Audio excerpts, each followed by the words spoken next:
Have you ever had a strange look from one of your friends or your family when you start to do things that are not the way you normally do? It's as though they don't quite know how to handle it. At some point you realise that you're changing and you're growing, but instead of your friends and family celebrating it, they start to pull away. You hear the subtle digs, you hear that quiet silence from them. They're not quite the same. And then you start to say to yourself, did I do something wrong? You didn't. You're just becoming someone that they don't recognise. And it scares them. This video is for anybody who wants to change their life.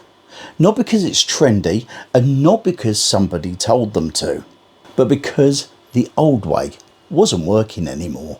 The thing is, when you start becoming someone new, you may realise that the people around you don't like it. Not because they hate you, but because they liked you better when you were stuck in the same place as them. Today I want to talk about why that happens and why you shouldn't apologise for the person that you're becoming.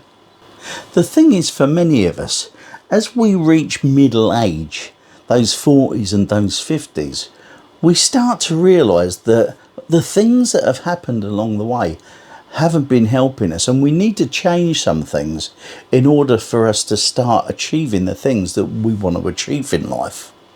I certainly remember thinking to myself, hang on a minute, for all the work I'm putting in, this isn't what I was working for. And what it does, when you start thinking like that, and when you start talking to your friends and your relatives, you're disrupting that kind of agreement that you've always had together, because you rubbed along comfortably and now you don't. I like to use the analogy. My dad said years ago that people like to see you move on in life, just not in front of them. And like I said about the analogy, this is very much like the crabs in the bucket. What I'm saying is, when they put a bunch of crabs in a bucket, they're all in the bottom, and then one will try to climb the bucket to get out. And what happens is, as it starts to do it, all of the others grab hold of it and pull it back down so that it stays with them. They don't want people moving away and moving out. They want them all together. It's not that they hate them, it's that they're feeling the discomfort and they don't want to be left behind. Here's the thing, some of our friends and family liked us as we were. They liked us when we were predictable, when they knew what we were thinking, what we knew what we were saying.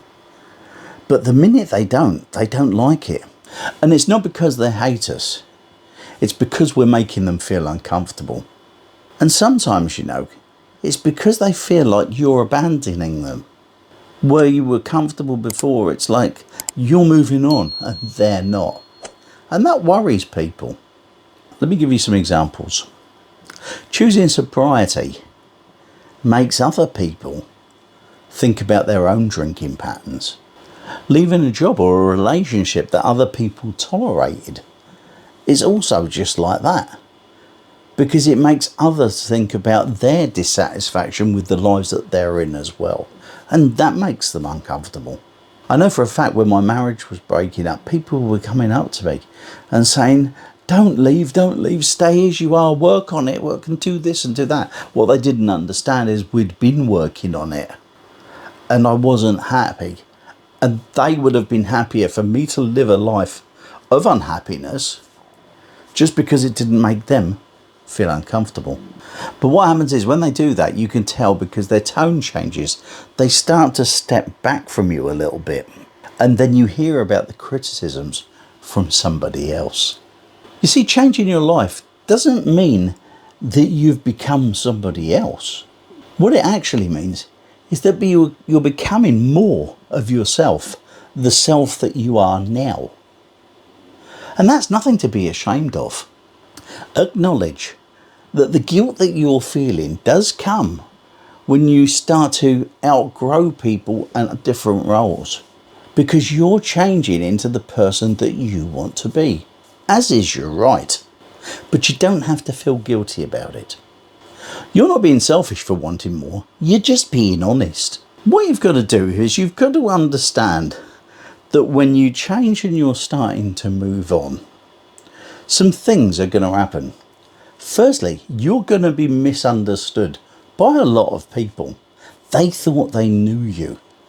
The person they knew is the old you. They don't know the one that actually wants to move on. And what that means is that some people won't be able to cope with that, and you will lose them along the way. And that's not a bad thing. It can be a sad thing if you've been friends with them for years and years, but it's not a bad thing, because you have to look at what's important to you and where you want to be in your life. You might feel selfish, you may feel awkward or even wrong, but that doesn't mean you're on the wrong path. What it actually means is that you're just stepping onto a new one. And I know that I've had that happen to me. I've certainly lost friends along the way because they didn't like and couldn't cope with the fact that I wanted to do something else. But that is just life. Your true friends may feel uncomfortable by it, but they'll understand why you're doing what you're doing, and they will stick by you. And truth be told, why should you put the future of yourself and your family at risk by succumbing to what other people want you to do? That doesn't make sense, does it? Don't apologise. Keep going. The people who truly care about you will continue to care about you, and they will adjust because of the fact that they still care about you. Growth sometimes means walking away and being on your own for a little bit. You see, you're not here to stay in other people's comfort zones. You're here to grow into your potential. What part of yourself are you still apologising for? Maybe it's time to stop. If this video has struck a chord with you, I would love to hear how you're starting to change. Feel free to leave a comment down below. And if you're finding the courage to change in your 40s and your 50s, don't think you're all alone. That's what this channel's all about, isn't it? And if you're finding yourself thinking about needing to move on in your life, click on that video over there, because that's exactly what I'm going to be talking about. I'll see ya.